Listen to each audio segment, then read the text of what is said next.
Le 16 octobre 84, le petit Grégory Villemain, 4 ans, était retrouvé mort, ligoté dans la Vologne. Une rivière des Vosges, personne ne le sait encore, mais ce fait divers va devenir l'une des affaires criminelles les plus retentissantes de l'histoire judiciaire. Une histoire hors norme qui, par son mystère, sa cruauté, ses multiples rebondissements, va tenir la France en haleine pendant des années, à la manière d'un feuilleton dont on ne trouvera jamais la solution. Récemment, il y a quelques mois, l'affaire a rebondi, presque 15 ans après... 30 ans après le début, mais 15 ans qui s'était peu ou rien passé. Oui. Voilà, je suis content moi, de vous recevoir. Patricia Tourangeau, donc vous avez écrit ce livre, Grégory, La machination infernale chez Le Seuil les Jours. Denis Robert, J'ai tué le fils du chef chez Hugo Doc. Je commence par vous, Denis Robert, parce que j'allais dire vous êtes le local de l'affaire, mais oui, on vous connaît pour l'affaire Clearstream, pour tout ce que vous avez fait depuis une vingtaine d'années, mais peu de gens finalement savent que vous étiez l'un des premiers à couvrir l'affaire Grégory. Vous êtes arrivé quand sur les lieux, très exactement, pour Libération, en l'occurrence? C'était vraiment mes débuts dans le journalisme, c'est-à-dire que j'avais pas de carte de presse à l'époque, j'étais pigiste depuis quelques mois à Libération, et je débarque le lendemain de la découverte du corps, quoi. Donc le corps est découvert à 21h30. Il y a la presse locale qui envoie la photo qui paraît dans La Liberté de l'Est, donc le 18. Moi, j'arrive le 19 octobre. Le 18 octobre. Et donc, je me dis que c'est un fait divers déjà incroyable par la photo. La photo était très très forte. On voit ces sauveteurs qui... Très dur, hein. Oui, très et puis dur. avec les liens lâches de l'enfant, le bonnet sur les yeux. Donc Libé avait à l'époque une culture de faits divers assez importante. C'est-à-dire qu'on a toujours pris les faits divers comme un prisme de la société. Donc moi, j'adorais écrire sur les faits divers. Mais je pensais rester 2 jours, 3 jours. Donc je prends une chambre d'hôtel. Et puis dès le lendemain, le lendemain du jour où j'étais là, on apprend qu'un corbeau a posté une lettre annonçant la mort de l'enfant, alors que l'enfant était, on sait aujourd'hui, pas mort. Et puis un appel anonyme, et puis les gendarmes qui commencent à dire c'est une enquête incroyable, un loup hurle dans la jungle. Enfin, il y a eu toute une sorte de... On n'est pas dans un scénario, mais c'est comme une sorte de teaser un peu fou, quoi. Et donc, je pensais rester 2-3 jours comme un reportage, et puis je suis resté 2-3 mois, quoi, au début. Puis après, voilà, on en parle 33 ans après, vous voyez, c'est quand même... C'est dément, quoi. Ouais. Et justement, 33 ans après, Patricia Tourangeau, vous avez couvert pendant presque, je crois, une trentaine d'années la police, la justice pour Libération.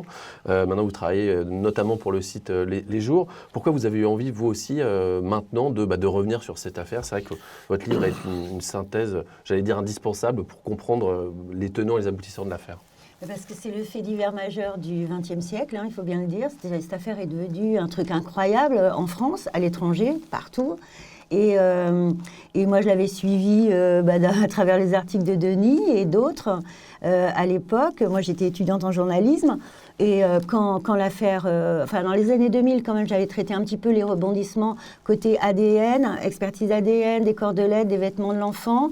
Et puis, le livre du colonel Sesma qui était sorti sur cette affaire pour Libération. Et là, je me suis dit que c'était obligé, quoi. Quand tout réapparaît, en fait, le 14 juin, moi, j'ai eu envie de faire des allers-retours entre le passé et le présent et de traiter les nouvelles investigations et les nouvelles mises en examen ça pouvait se lire qu'à l'aune du passé. Donc, il fallait retourner en arrière et reprendre tout. Donc, j'ai essayé, à travers différents personnages, de reprendre l'affaire, voilà, pour en faire une espèce de récit complet. Est-ce que ça vous a surpris l'un et l'autre, ce rebondissement-là de mai ou juin 2017 ? Oui, ça m'a surpris parce que j'étais quand même parti dans l'idée qu'on ne trouverait jamais, malgré les efforts de Christine et Jean-Marie Villemain, ce sont eux qui ne peuvent pas vivre avec l'idée que l'assassin de leur fils ou les assassins restent impunis. Et ce sont eux qui régulièrement, par l'intermédiaire de leurs avocats, demandent des actes judiciaires pour éviter que l'action publique ne s'éteigne. Et donc là, de voir... ce qui m'a surpris, c'est d'abord de voir les conférences de presse du parquet avec ces nouvelles mises en examen. Et ce qui m'a plus que surpris, ce qui m'a rendu complètement hébété, c'est le suicide du juge d'instruction Jean-Michel Lambert, quoi. Et donc autour de moi, les questions ont refleuri parce que régulièrement, depuis 30 années, quand les gens savent que j'étais à cet endroit-là et que j'ai suivi ça, un des rares, on n'est plus très nombreux vivants en tout cas, à avoir suivi ça, on me pose toujours des questions, quoi. Et moi, je me suis tu, même dans mon entourage proche, quoi. C'est un truc d'anciens combattants, j'ai pas envie de parler de ça. Et régulièrement, des éditeurs, des producteurs me demandent. Et là, le déclic, très franchement, ça a été mes filles ou des amis qui me posent des questions, quoi. Et alors que c'était comment, enfin, et tout. Et comme plusieurs éditeurs m'avaient demandé, tu veux pas écrire, enfin, voilà, nous, ça nous intéressait d'avoir un livre et tout, je me suis très franchement posé la question de quel livre j'allais écrire, quoi. Et je trouve que rien, à mon sens, ne restitue mieux la folie, l'électricité, le côté coup de théâtre, tout ce qu'il avait vécu, de reprendre les papiers que j'avais écrits. Et ces papiers tiennent assez bien la route, et même très bien la route. Parce que j'avais un regard complètement décalé, mais si ça n'avait pas été le cas, j'aurais jamais voulu que le livre soit publié. Et ce qui se passe, c'est que le livre, j'avais eu une précédente aventure littéraire avec un livre en 2006 qui était sorti chez le même éditeur, et le livre avait été, il y a eu des plaintes de déposées en diffamation contre certains articles du livre, et donc le livre avait été interdit. Donc j'étais resté sur ce truc un peu inachevé, inachevé. Et là j'ai beaucoup travaillé pendant, disons, de octobre-novembre, quoi, de la forme, quelle forme donner à ce livre, à ces articles, et je me suis rendu compte que ça ressemblait à un journal, comme un journal à la fois intime, parce que parfois je dis je dans les articles, et aussi le journal au quotidien de cette affaire. Mais je ne pouvais pas me contenter de ça, donc je me suis dit, bon, bah, au début je me suis dit, je vais faire un petit chapitre à la fin pour dire, voilà, qu'est-ce qui s'est passé depuis, mais c'est pas possible de faire un petit chapitre. Donc je me suis remis dans l'histoire, j'ai passé des coups de fil aux avocats, j'ai fait un travail de journaliste, j'ai relu les papiers des jours de Patricia, par exemple, et puis petit à petit tout ça, l'avantage que j'ai peut-être, c'est que tout de suite, c'est comme apprendre à faire du vélo, quoi. Tout de suite, les lieux, les personnages, je connais les maisons, je vois le temps qu'il faut pour aller jusqu'à Decelles, enfin, etc. Donc c'était comme une drogue dure que j'avais consommé 30 ans plus tôt. Mais c'est très au-delà du... Parce qu'on peut pas... Je pense qu'on peut faire de l'humour, hein. Il y a des tas de gens qui en font. Moi, j'ai beaucoup de mal à faire de l'humour avec cette histoire. Mais il y a quand même... Au-delà du drame humain, il y a le casse-tête incroyable, ce qui fait le génie maléfique, mais le génie de ce fait divers, c'est son insolubilité, quoi. Enfin, c'est-à-dire que quoi qu'on prenne comme scénario, même si aujourd'hui on a un certain nombre de certitudes, évidemment, mais sur la fabrication du crime, la mécanique du crime, il reste des inconnus, etc., il reste une zone d'ombre. Et chaque fois qu'on essaie de mettre en place un scénario, nous, observateurs, on va dire aguerris, comme les enquêteurs ou les magistrats, il y a très vite des impasses. Et ce rebond aussi, vous a beaucoup surpris, ces rebonds inattendus de l'affaire l'été dernier? Bah oui, ça surprend évidemment. Tout le monde était surpris parce que les enquêteurs ont travaillé en très grand secret. Mais moi, je me disais aussi, si j'ai voulu faire ce livre et tout de suite faire un feuilleton en fait sur les jours, c'est parce que très rapidement, on s'aperçoit que, outre les époux Jacobi en examen et Muriel Boll, donc qui ressort aujourd'hui, la petite belle-sœur de Bernard Laroche, qui fut le suspect numéro 1 avant d'être tué par Jean-Marie Villemain, beaucoup de gens continuaient à croire que la mère était pour quelque chose, la mère n'est pas claire. Et moi, c'est ce que je voulais aussi faire. Quelqu'un m'a dit, en fait, on pourrait l'appeler pour Christine Villemain, ton livre. Un peu. J'ai quand même un parti pris dans cette histoire, et je pense qu'il est important pour les gens de le rappeler, que cette femme a été totalement injustement accusée sur la base d'éléments plus ou moins foireux, mis en scène, récoltés par le juge Lambert sous influence, et ensuite validés par un commissaire qui avait sa conviction que c'était la mère. Plus un journaliste tout puissant dans la région de RTL, Jean-Michel Bézina, qui quand même avait tout un tas de médias qui le représentaient. Donc il était un peu la voix de la France quand même. Il était le correspondant de plusieurs médias. Hein, voilà, et tous ces gens en fait ont tiré dans la même direction, comme le raconte le commissaire dans son propre livre, en direction de Christine Villemain.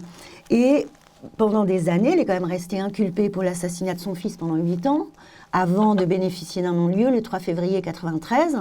Et malgré tout, les gens ont continué à penser que la mère était pas nette, que ceci. Et beaucoup de complotistes, encore aujourd'hui, sur les réseaux sociaux, continuent. Donc il fallait dire à un moment donné, le livre de Denis est dans le même sens. Enfin voilà, ça fallait l'affirmer, je pense. Et à ce propos, les lettres de suicide de Jean-Michel Lambert sont venues réalimenter d'une manière assez forte. Il y a eu comme un pic biorhythmique à ce moment-là sur les réseaux sociaux aussi, mais aussi dans la presse. Des journalistes se sont dit, mais ce type, parce que les lettres sont, avant de mourir, il dit d'une manière assez explicite qu'on n'est pas capable de voir la vérité en face, que cette vérité, c'est une mère infanticide. Il ne le dit pas avec ces mots-là, mais on ne peut pas lire les 6 lettres qu'il a laissées après sa mort sans penser ça, quoi. Mais pour rebondir aussi sur ce qu'elle dit, je pense que quand on est comme nous le sommes, relativement objectif, c'est-à-dire quand on a 2 neurones et qu'on réfléchit et qu'on prend les pièces du dossier, c'est pas une question de parti pris, c'est-à-dire que on est horrifié par la mécanique, comment on a pu arriver à ce délire, parce que c'est un délire médiatique, un délire judiciaire qui vient accabler cette mère qui est parfaitement, totalement, incroyablement innocente, quoi. Parce que rien que les déplacements en voiture, l'emploi du temps, je veux dire, n'importe qui, disons en 8 heures à lire le dossier, s'il prend un peu de recul, il comprend ça, quoi. Donc c'est pas le problème d'être pro ou anti, etc. C'est simplement, effectivement, de venir dire, attendez, mais arrêtez. Et alors, comment ce délire... Oui, excusez-moi, c'est-à-dire qu'après, ce qui est compliqué, là je découvre ça parce que ça fait 15 jours que le livre est sorti, donc on me pose des questions, c'est que c'est comme s'il y avait 2 camps, ou si on était opposés, enfin, c'est pas ça le problème. Le problème, c'est que nous, on a un regard qui est complètement... Moi, je ne suis pas là pour défendre Christine Villemain, ni pour accabler Bernard Laroche, je suis là parce que j'essaie de raconter une histoire, et je vois des pièces du dossier. Et c'est l'analyse des pièces, la continuité des choses qui fait de dire, bon oui, voilà, elle est évidemment innocente, la question ne devrait même plus se poser. Par contre, après, il y a d'autres questions qui se posent. Il y a quand même un crime qui a existé, il y a eu des lettres, il y a eu un corbeau, etc. Et c'est là qu'il faut élucider la chose. Et comment ce délire médiatique et judiciaire, ou médiatico-judiciaire, a-t-il été possible, d'après vous? Comment on en arrive à, justement, devoir choisir un camp? Parce que très vite, moi, j'avais suivi, j'étais plus jeune, mais j'avais suivi l'affaire à l'époque. Je me souviens aussi des sujets dans les journaux télévisés, il y en avait un tous les soirs. Et très vite, les journalistes étaient sommés de choisir leur camp, justement. Mais ça, ce sont les avocats qui ont quand même imposé ça. Pour pouvoir avoir l'interview de Marie-Ange Laroche ou de Bernard Laroche, il fallait évidemment avoir fait des articles en sa faveur. Et pareil pour Maître Garot avec Christine Villemain. Donc les avocats, je trouve, ont imposé quand même ce camp pro-Laroche et ce camp pro-Christine contre le gré des journalistes. Et puis après, moi j'ai un chapitre qui s'appelle « La fabrique d'une coupable ». On voit quand même bien à l'époque comment, justement, pour défendre Bernard Laroche, ces avocats vont essayer de tirer ailleurs. Comment le journaliste Bézina, lui, depuis le début, est persuadé que c'est la mère parce qu'il l'a vu passer le lendemain de la mort de l'enfant. Derrière Jean-Marie Villemain, et il a trouvé qu'elle avait l'air d'une zombie, et pour cause, elle avait pris des médicaments pour se calmer parce que son enfant était mort. Mais lui, il interprète ça comme une attitude étrange. Et à partir de là, il va même chez le gendarme, il va à la gendarmerie, dans le bureau du capitaine Sesma, et il lui dit, vous savez, vous devriez suivre la piste de la mère. Et donc, voilà, ce Bézina, quand même, représente 7 médias nationaux avec sa femme, sous pseudo, et donc, lui, il est dans ce sens-là. Et puis après, il essaye de faire rentrer dans l'enquête son copain, commissaire à la PJ de Nancy, parce qu'il sait comme ça, il aura plus les tuyaux, que ça ira mieux qu'avec les gendarmes. Et ce commissaire, dans son propre livre qui s'appelle « Le secret de la Vologne », raconte que 3 jours après l'inculpation de Laroche et de son emprisonnement, ils font un dîner chez Gérard Welzer, donc l'avocat un des 2 avocats de Bernard Laroche. Ils mangent un couscous et les 3, le commissaire, le journaliste et donc l'avocat, se disent que il faut trouver autre chose. Pour défendre Laroche, pour sortir son terme, il faut trouver autre chose. Ils disent, pour des motivations différentes, nous allons tirer tous les 3 dans une même direction. Voilà. Et cette même direction, moi je dis, la cible, elle s'appelle Christine Villemain. En ajoutant à ça le fait que le juge Lambert, un jour dans son bureau, disent devant Bernard Laroche et ses 2 avocats, écoutez, si vous avez meilleur coupable, je prends. Donc tout ça, voilà. Donc après, il y a les rumeurs. Donc tout le monde va essayer les journaux racontent, je sais pas, que Christine Villemain jetait ses poupées à l'eau quand elle était petite, ou qu'elle écrivait Le Corbeau à l'école, n'importe quoi. Et ça sort quand même dans les journaux, dans la presse régionale. Pourquoi la machine s'emballe à ce point-là, Denis Robert? Vous qui vous étiez dedans, ou juste à côté, enfin voilà, en tout cas vous étiez dans la région et vous avez suivi ça. Donc il y a plusieurs ingrédients, il y a comme une juxtaposition d'éléments un peu disparates, mais qui font sens, et on comprend bien aujourd'hui. Il y a les médias, ou avec des oppositions très franches dans les médias. Agence France-Presse contre AP et Reuters, RTL contre Europe 1, Paris Match contre le Figaro Magazine, Libération contre le... Enfin voilà, tous les journaux, enfin Libération c'était un peu un cas à part, mais passons. Ce qui d'ailleurs me donnait cette distance que j'avais pu avoir. Donc et les journaux sont dans une sorte de surenchère, mais qui n'est pas journalistique, qui est aussi financière, parce que derrière ils savent que ça se vend, quoi. Donc les médias ont une responsabilité, mais c'est pas, à mon sens, la responsabilité majeure, parce sauf que effectivement Jean-Michel Bézina et son épouse ont trusté, ils ont donné un peu le tam-tam une place importante du champ médiatique de l'affaire. Il y a une responsabilité judiciaire et policière aussi. Les gendarmes, même s'ils étaient honnêtes, s'ils ont essayé de faire leur boulot, ils ont très vite été dépassés, ils étaient inexpérimentés. Au niveau de la magistrature, c'est là où ça pêche le plus, quoi. C'est qu'on a le parquet était à peu près inexistant et les juges complètement inexpérimentés. Alors, mais ça va au-delà de l'inexpérience, c'est-à-dire qu'il commet des erreurs très graves de procédure, etc., quoi. Et il y a eu un moment, c'est un moment auquel j'étais, j'ai participé assez directement, c'est la rencontre entre Jean-Michel Lambert et Marguerite Duras, quoi. C'est-à-dire qu'ils avaient quand même un problème avec... Sublime, forcément sublime. Ouais, mais ces 3 personnes dont parle Patricia avaient quand même un problème de fond, c'est qu'il n'y avait aucun alibi possible. C'est-à-dire que le gamin, les parents aucun étaient mobile, aimants, aucun mobile. Oui, oui, pas alibi. Oui, ouais. aucun mobile, pardon. Ouais. Donc les parents étaient aimants, l'enfant était équilibré, tout se passait bien. Et pourquoi elle serait allée comme ça, noyée? Il y avait quelque chose qui n'allait pas. Et là, Lambert rencontre Jésus-Christ quand il rencontre Marguerite Duras. Parce que lui, c'est un écrivain frustré. Quand il la voit... Moi, j'ai assisté à ça, j'ai provoqué la rencontre, je l'ai vécu de l'intérieur, quoi. Et je les ai même vécu une seconde fois, puisque quand Marguerite a rencontré Lambert à Paris, quoi. Et là, elle, dans son délire de romancière, qui utilise un personnage qui s'appelle Christine V, mais qui, dans sa tête, c'était pas vraiment Christine Villemain, c'était comme un double. Elle a envie de défendre les femmes, elle veut faire un papier qui est hyper féministe, et elle dit, d'une manière un peu dingue, une femme a le droit de tuer un enfant, l'enfant vient d'elle, etc. Elle pousse une sorte de bouchon littéraire à un point complètement délirant, mais dans sa tête. C'est pour ça que le texte, moi j'étais complètement opposé à la publication du texte. Mais elle fait sublime, forcément sublime, etc. Et ce Lambert la reçoit, il l'écoute parler, et il se dit, mais bon sang, mais c'est bien sûr. Et lui, il prend au pied de la lettre ce délire d'écrivain, quoi.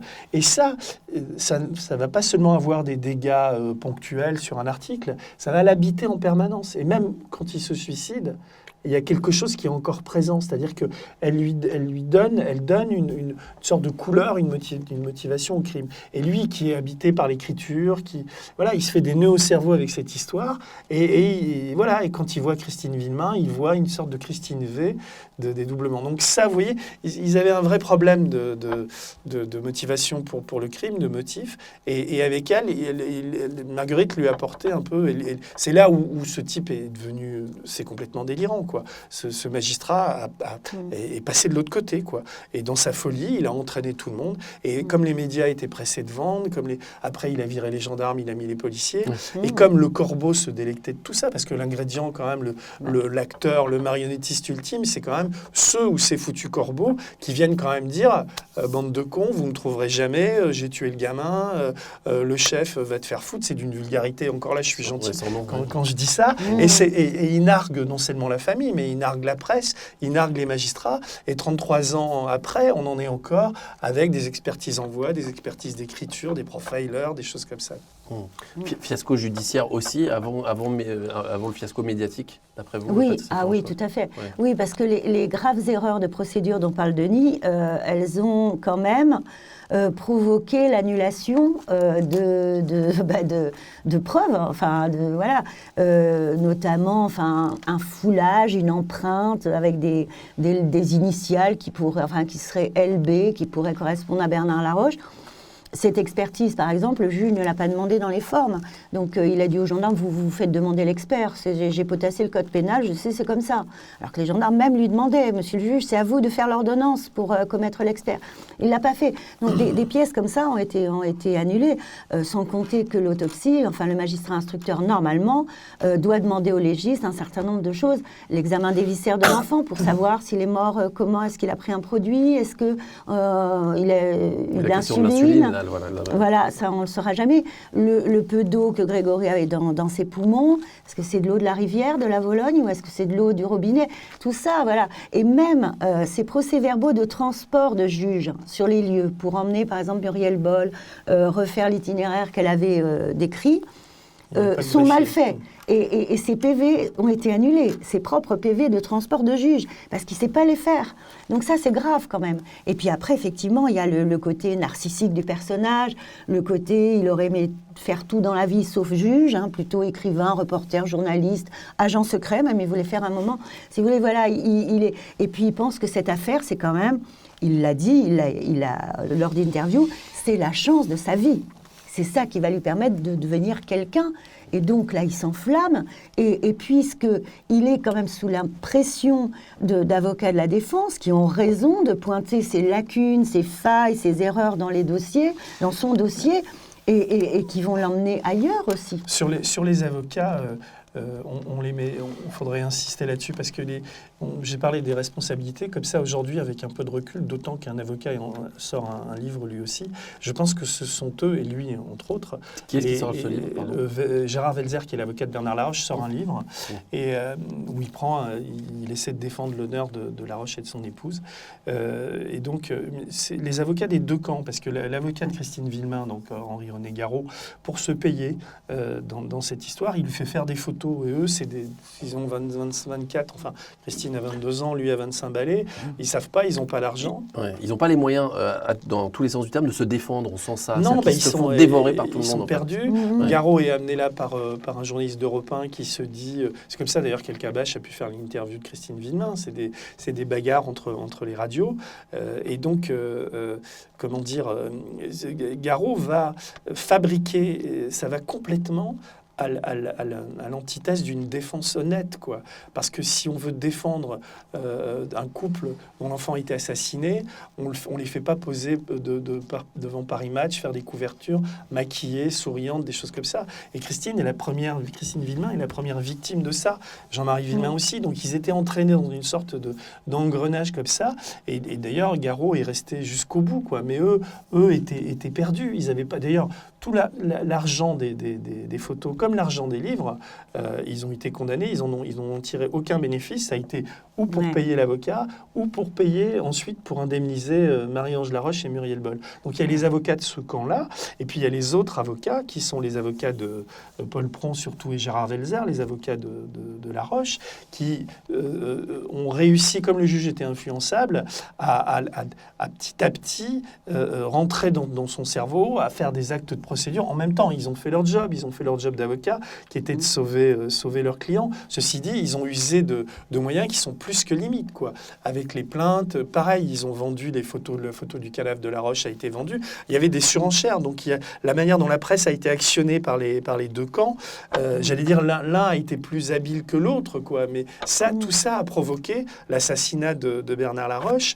et a provoqué aussi cette sorte de gabegie, de tunnel dans laquelle chacun est rentré, quoi. Ouais, oui, puis vous avez, quand les gens viennent mentir éhontément, parce que quand on connaît le dossier, on sait On sait que Muriel Boll est pas montée dans le bus ce jour-là. Il y a des témoignages. On sait que la voiture a fait tel itinéraire. Je veux dire, on a des certitudes qui sont liées au dossier. Ça ne veut pas dire que la vérité est là-dedans, mais on ne peut pas non plus continuer à mentir éhontément. On sait pourquoi certains actes de procédure... Certitude que vous aviez à l'époque déjà ? À l'époque, moi, j'étais, si vous voulez, j'avais pas d'opinion. C'est-à-dire que, au fond de moi, j'avais de la compassion et plus que de la compassion pour les parents. Et quand je voyais Bernard Laroche en bleu de travail, etc., je me disais, le type, il n'a pas une tête d'assassin. Mais j'en savais fichtre rien. Et donc, peut-être ce qui m'a préservé de la folie, parce qu'il y a un certain nombre de mes confrères de l'époque qui sont tombés en dépression, qui ont fait de cette histoire l'histoire de leur vie. Il y a eu On pense à Laurence Lacour. Hein, il y a eu Laurence, mais il y a aussi ce journaliste de la Liberté de l'Est. Le Bûcher des Innocents. Qui a arrêté le journalisme. Philippe Jechou, par exemple, qui était journaliste de la Liberté de l'Est, a pété un câble à un moment donné, où les journalistes se battaient. Enfin, il y avait des batailles homériques sur ce truc. C'était absolu. Et moi, j'étais toujours le type, enfin, j'étais toujours un pas de côté. Je les regardais avec un petit sourire en coin. Peut-être que j'emmerdais tout le monde. Mais c'était un peu ça, quoi. Et je me suis dit, il y a une incroyable histoire, saga à raconter. Mais quand je commence à faire mon premier papier, le 18 octobre, à l'époque, il n'y avait pas d'Internet. On allait dicter les papiers au sténo de Libé. D'abord, j'envoyais souvent des papiers qui étaient assez courts. J'avais l'habitude, c'était des papiers où on les retrouvait en bas de page. C'était une du journal. J'ai fait, je ne sais plus, 10, 15, 20 une de journaux. C'est-à-dire une, pas forcément la photo de couverture, mais le bandeau de en haut ou des trucs. Donc c'était assez... je veux dire, j'ai aimé, malgré l'horreur du fait divers, ça, parce que j'avais la liberté d'écrire. C'est-à-dire que j'avais toujours un regard un peu décalé. C'est pour ça que les papiers tiennent la route et que j'étais pas dans un trip de la Roche assassin, Christine Villemain. Même si il y a des moments où c'est vrai que j'ai des doutes. J'ai douté en permanence pendant. Aujourd'hui, je doute toujours sur certains aspects, mais ayant lu une partie du dossier, parce qu'il y a quand même combien, 18 ou 20 000 pages aujourd'hui. Il y a 19 000 pièces. Ouais. Alors ça fait quoi, 80 000 pages. Vous voyez, pour lire ça, il faut. Donc il y a des choses, et je pense qu'il y a des choses qui peuvent encore être découvertes, quoi. Et donc c'est un dossier qui est quand même monstrueux, quoi. Donc et justement, par rapport au dernier rebondissement, on a beaucoup parlé d'Anacrim, ce fameux algorithme qui a permis de croiser les emplois du temps, les agendas des uns et des autres, et qui aurait visiblement contribué. Moi, j'ai pas enquêté, contrairement à vous, qui aurait beaucoup contribué justement à ces nouvelles arrestations, ces nouvelles mises en examen. Est-ce que ça a été aussi fondamental que ça, d'après vous, Patricia? Moi, je ne trouve pas. Franchement, le travail de Anacrim permet... L'avantage, c'est de mettre en perspective tous les événements, les emplois du temps de chacun, les relations de chacun. Et le PV d'Anacrim, global, ça fait quand même 591 pages. Donc, évidemment, là-dedans, il y a plein de pistes. La synthèse fait une 30aine de pages. Mais je pensais avoir redécouvert, je pensais qu'Anacrim avait permis de redécouvrir certaines choses, notamment les repérages qui sont effectués autour de la maison de Grégory, de son école maternelle, un mec qui est vu avec un fusil en train de repérer la veille à 17h à côté de la maison des Villemain. Ça, finalement, ça existait déjà dans les PV de l'époque. C'est pas nouveau. Voilà. L'avantage, c'est que ça remet en perspective. Il y a des critiques sur le fait que... de la part des avocats des époux Jacob, qui disent que l'alibi de Marcel Jacob n'aurait pas été intégré par la machine. Donc la machine, voilà. Bon, mais voilà, ça remet à plat, mais ça ne nous apporte pas fondamentalement le truc, quoi. Qu'est-ce qui a créé ce nouveau déclic, alors, justement, entre guillemets? Anacrim, c'est une intelligence artificielle qui a été créée il y a qui a commencé à être imaginé en Californie il y a une vingtaine d'années, et c'est l'adaptation d'une intelligence artificielle américaine qui s'appelle Coplink, qui a servi dans des enquêtes aux États-Unis pour trouver un certain nombre de tueurs, etc. Mais effectivement, elle est alimentée par des hommes, en France par des gendarmes, là-bas par des policiers du FBI ou d'ailleurs, et donc on lui file des informations, et généralement la force d'Anacrim, c'est que si vous voulez, c'est branché sur toutes les investigations policières. Par exemple, dans une ville, je pense à Baltimore, par exemple, les infractions routières, ce genre de choses, on peut les connecter avec des déplacements de personnages et de suspects. Et on arrive à éliminer les impossibilités. Donc, ce qu'a permis Anacrim dans l'affaire de la Vologne, alimenté par les informations données par les gendarmes et connectées aussi les emplois du temps, les déplacements des uns et des autres, c'est les impossibilités, quoi. C'est-à-dire qu'on voit très bien avec Anacrim que Christine Villemain, matériellement, on le savait déjà, mais Anacrim le prouve, ou que un tel n'ont pas pu être là à cet endroit-là, à ce moment-là. Donc ça élimine tout un tas d'hypothèses et ça conserve des hypothèses plausibles. En ce sens, ça peut aider, quoi.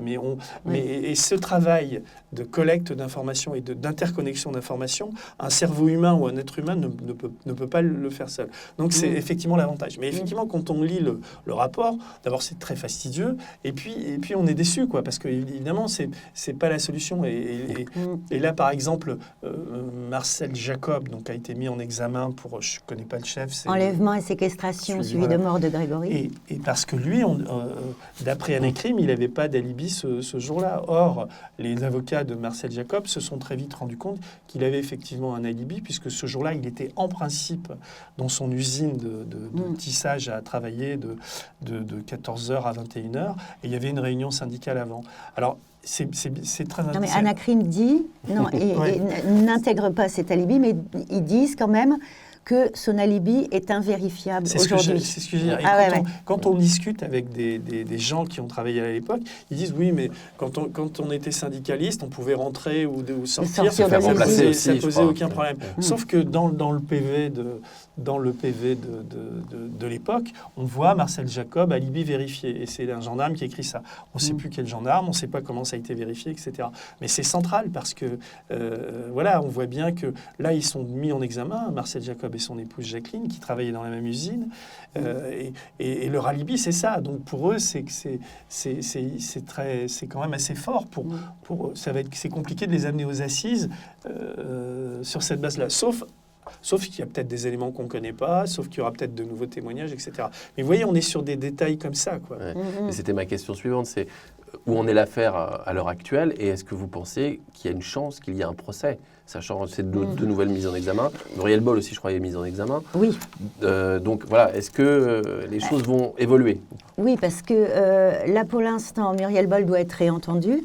Elle persiste à dire qu'elle a pris le car le soir du 16 octobre, qu'elle n'est pas montée dans la voiture de son beau-frère, etc., malgré donc plusieurs témoignages qui démontrent que c'est faux et qu'elle est bien allée avec Bernard Laroche sur les hauteurs de l'Épange.